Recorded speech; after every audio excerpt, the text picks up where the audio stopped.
Hey there, happy day 1114 of What's She Up To Now. Sharon Horne-Ellstrom here, sharing my journey as I transition from corporate America, brick and mortar businesses, lots and lots of them, over 25 years, over a quarter century in corporate America, as well as running businesses on the side. I had my first business when I was 13 and had them on and off through high school and college and throughout my corporate career as well. And finally in 2003, I left corporate America once and for all. Well, yeah, I left once and for all and decided I wasn't going to continue my corporate career. I wanted to spend more time with my kids, which was, you know, one of those lies we tell ourselves when we start our own business, thinking that we're going to be able to automatically do what we want, when we want, where we want, with whomever we want, wearing whatever we want, going and doing and being and having whatever we want. And it took me a decade or two to figure out how to actually make that a reality.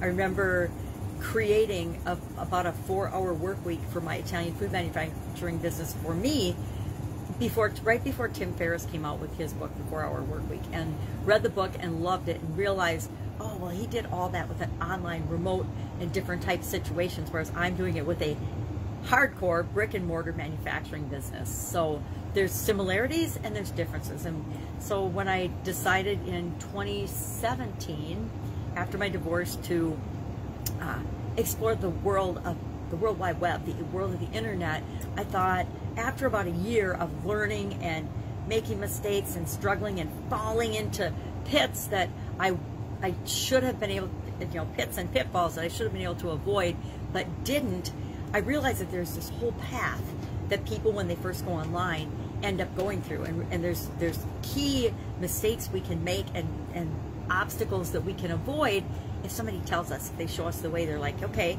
you can do this the hard way like I did. You can spend a whole year plus not really getting any bang for your buck or any real results for your effort and your learning and your growing.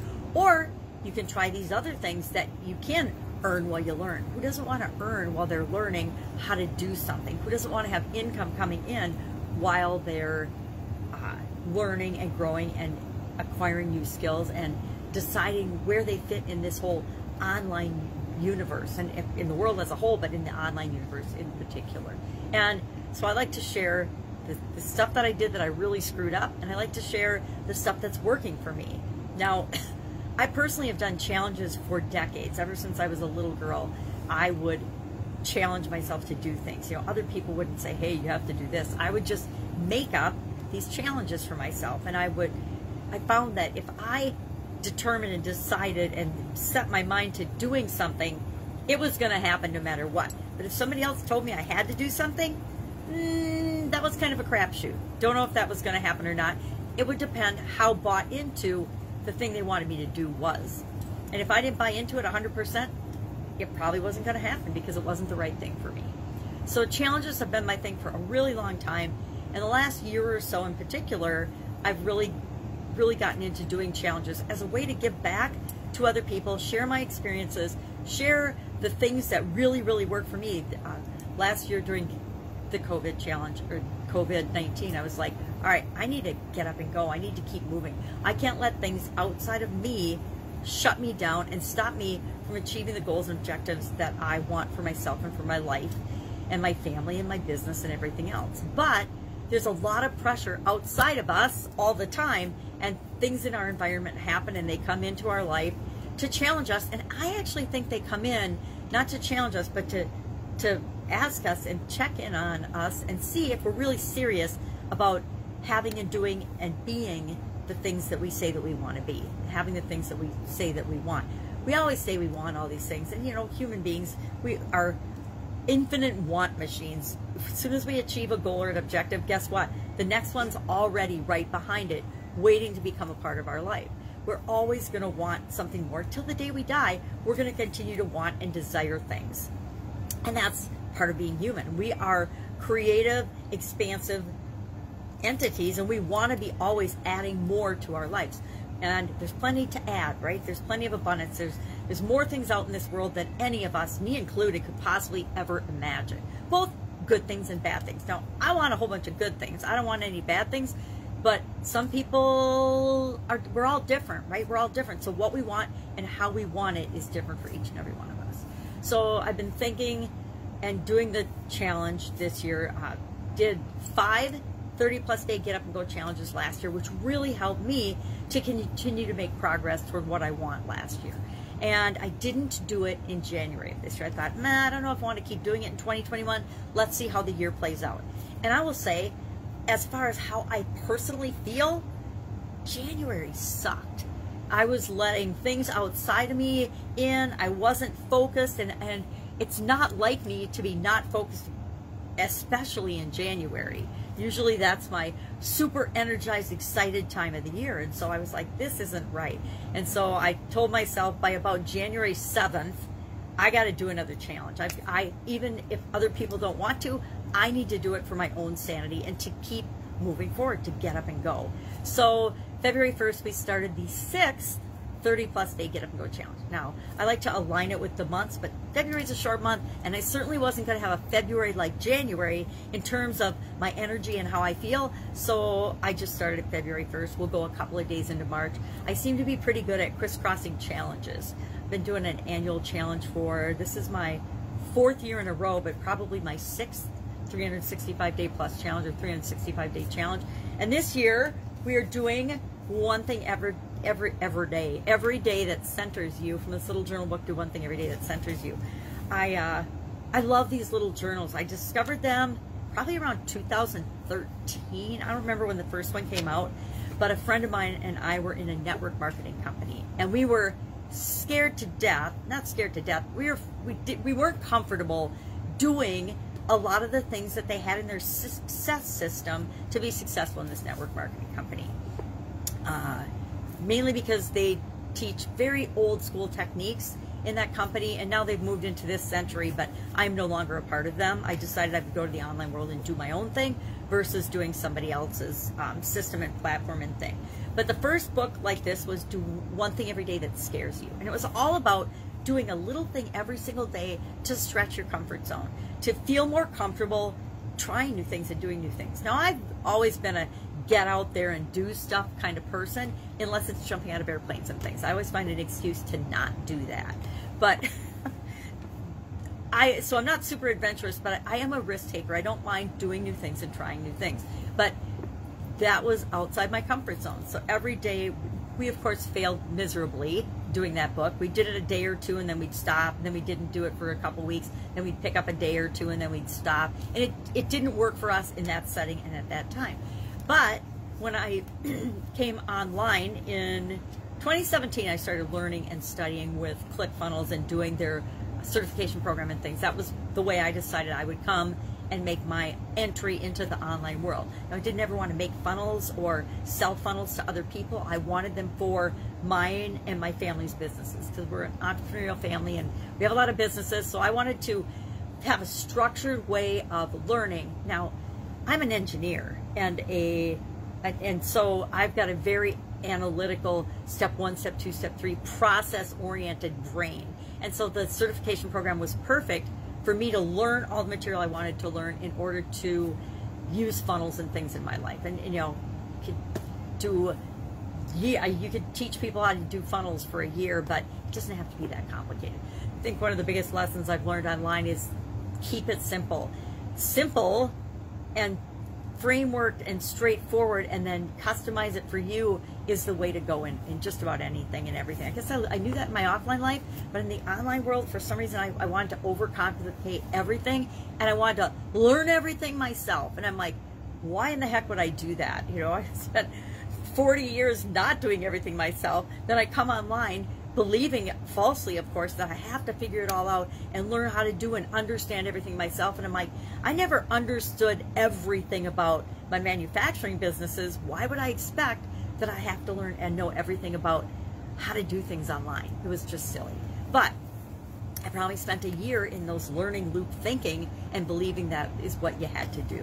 So to get myself to do videos, to do live videos, I was petrified, just like pretty much everybody else. Before you actually do them, you're scared to death. We're always afraid of things that we haven't done before, or that are unknown, or that we haven't experienced before. We don't know anybody who's experiencing it. Until we act, and even if we do, until we actually do it ourselves, we don't get over that fear. We don't stretch our comfort zone to the point where we become comfortable doing it. And I knew and had been being told for almost a year at that point, in 2018, that I needed to do live videos, but I of course didn't want to. So I found that little book. I was cleaning out and doing something, getting ready to move. It took me like 3 years to actually move after my divorce, but I was getting ready. So I was definitely procrastinating. I didn't want to move. I don't like moving, but I did finally after like 3 years. So I found that little book. It's a little black book like this. It says, do one thing every day that scares you. And I decided, I committed to myself, I'm like, I'm going to challenge myself to do this every single day and not quit. And it turned out it had like 370, 380 challenges in it, or little tasks. It just has like a saying and then an action item to do every day. And so I did it. And I made myself get on video and do it live. So guess what? By the end of that year, was I afraid to do a live video? Yeah, not so much. I was even so brazen as to show up in my bathrobe every day as pajama grandma to get myself to do that video every day. And I actually just kind of retired pajama grandma last year. Actually, it wasn't even until this year, till the 8th of January, when I finished the do one fun thing every day. Last year's, which was perfect, was to do one fun thing every day. I wanted more fun in my life, and then COVID hit, which turned out to be perfect, because I was hanging out with my 4-year-old granddaughter, and we got to do something fun every day. Not that we couldn't think of our own fun things to do, but it also helped me to grow as a person, to to focus on doing at least one fun thing every day. With a 4-year-old, you do a lot of fun things every day. But when she went to school in August, I was really glad that I was doing that challenge, because some days didn't feel as fun without her. It was fun to have her around, and she actually really helped me to get up and go and keep moving through COVID. So this year's is do one thing every day that centers you, because I want to get to know myself better and understand what makes me tick a little more. And I like to bring people right along with me when I'm doing challenges. That's like with my Get Up and Go challenge. I don't just lead the challenge, I actually do it right along with people. And I do the exercises, and I share my homework, and I share real life examples of how am I applying what I'm showing you and teaching you in my life right now. I'm not going to teach you something or share something that I'm not willing to do myself, or that I'm certainly not doing myself. I've got 4 notebooks like this full from last year and this year, just for the Get Up and Go challenge, of things I'm doing, lessons I'm learning. And that, of course, leads me to new tools and resources and things that are for my own personal development, so I can be more myself and show up in the world and be an example for other people instead of a warning. Because sometimes in my life, I've been a warning for other people and how you shouldn't be and shouldn't behave in your business and in your life, because it can cause challenges in other areas and aspects of your life. You know, as much as we don't like to take responsibility for things like our divorces, and I would say mine was, you know, not 100% my fault, but it wasn't 0 my fault either, right? It was because I put that relationship way lower on my priority list than I could have and should have, just like I did with my health. And we do those things, we do the best we can with what we've got at the time, at our level of emotional development, our level of mental, physical, all types of development. We always make the best decisions and choices and do the best we think we can at the time. And it isn't until we look back on situations and we realize, oh my God, I was a heinous bitch sometimes. No wonder I didn't want to live with me. So that's just life's lessons learned. So today we were actually looking at the SOAP framework, the P in the SOAP framework with respect to relationships. And I have a brand new granddaughter, so I am doing the relationship with my granddaughter and her family. I am legally blind, so I am living with my daughter and her husband and their brand new baby. Of course, I have my own part of the house and they have the rest of the house. But it's definitely been a relationship building, learning experience as we all learn to live and get along with one another. Now, add a brand new baby to that mix, and everybody has to grow and change and morph the way our relationships work. And so that's the relationship I'm focusing on as I go through the SOAP framework. It just so happened she was born right before we started this, and normally I'll start out, and I like to go through all the different areas and aspects of our life. I usually cover for sure 4 days, 1 day each on the S, the O, the A, and the P of physical, financial, and relationships, because time and time again when I talk to people, it's one of those 3 areas that are really giving them the most challenge right now, especially during COVID-19 and the pandemic. We wish it was all done and over with, but there's still millions and millions of us being impacted on a daily basis because of it. So those are the key areas I like to cover 4 days at a time. And then I spend a day each on the other 3 areas and the other 4 areas to make sure that we really understand the SOAP framework. And guess what? That means every time I do it, I personally get to work on each of those areas of my life in a very open and conscious way. And so guess what? It's win-win for me and for everybody else as well. So that's kind of the selfish reason that I do it. But it also keeps me going. It keeps me getting up and going and moving forward in the directions I want in all the areas and aspects of my life. And I like to share that with other people so that they can do the same. Thinking about, our idiom today was don't count your eggs, or don't count your chickens before they hatch. And of course, I got to pull out my chicken with its head cut off, one of my favorite little proppy things, and then the plastic eggs with chicks that did hatch and some that never hatched. So that was a fun one. Don't count your chickens before they hatch, because we all count on things as a certainty only to discover that they blow up in our face. If that had never happened to you, chances are last year when COVID-19 hit, there were some areas or aspects of your life that were blown up. Things that you had counted on for the year, things that you had planned on, vacations, objectives, goals, things with the kids education, kids activities, all in all of it got blown up simultaneously. And so we're all experiencing that.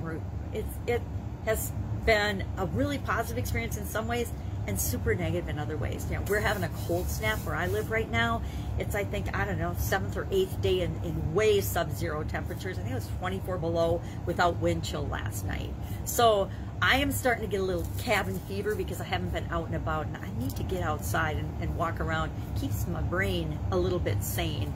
So the cabin fever is real in the winter in Wisconsin anyway. And I think everybody's getting kind of COVID fever because we've been trapped down, locked up, kept away from our people and other human beings in the physical sense, actually being with people.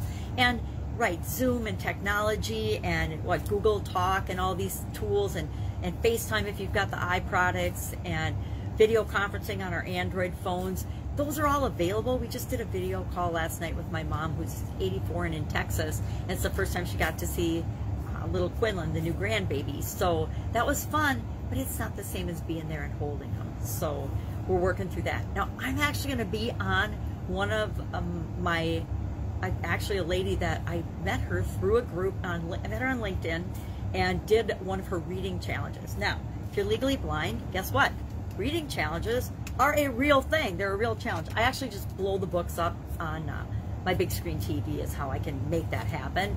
But I've been doing her reading challenges, and she's an amazing woman. She's having me on her podcast tomorrow where I have to talk about one big problem, the one big problem. So if you have an idea of what my one big problem should be that I talk about, I would love that, because I was brainstorming this morning a couple, because I can talk about for 5 minutes a lot of big problems, right? And I don't want it to be bad or controversial, but I'm like, what should my one big problem be that I talk about? So let me get the list here. I've got Afraid to Be Yourself, How to Be You, 100% Personal Responsibility, which is kind of a pet peeve of mine. A lot of us, me included, sometimes we don't want to take responsibility. We want somebody to do it for us, and that leads to us giving up control in our life. And when we give up control, then we have to deal with the consequences of that, right? If we give up our freedom and our choice, and the thing is, with freedom of choice comes responsibility.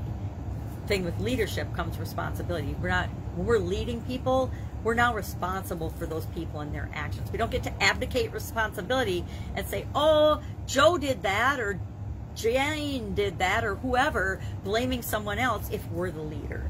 So we could talk about that. We could talk about not thinking for yourself.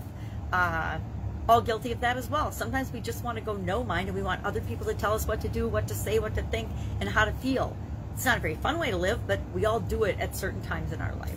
So I'm trying to think of what is the one big problem that I see in the world or in our lives or in our business. I guess I have to get a little more clarity from her on what she wants me to talk about. But there's a whole lot of big problems, and I can talk about them and then how we go about solving them. I think that's the most important part.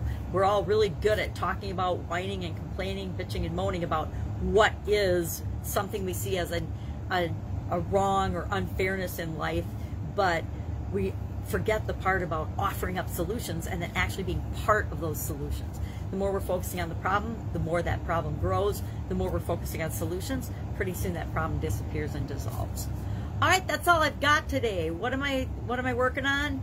Interviews, book reviews, all kinds of things. And thinking about the whole Challenge Summit idea, whether I really am committed to that or not. I kind of lost my motivation in January toward that and did not follow up and do what I would have to be putting in place to make that happen in a quick fashion, but there's no deadline, and I think that's the problem. I was thinking February, but January was such a funk, and I don't get in funks very often, but I definitely did in January.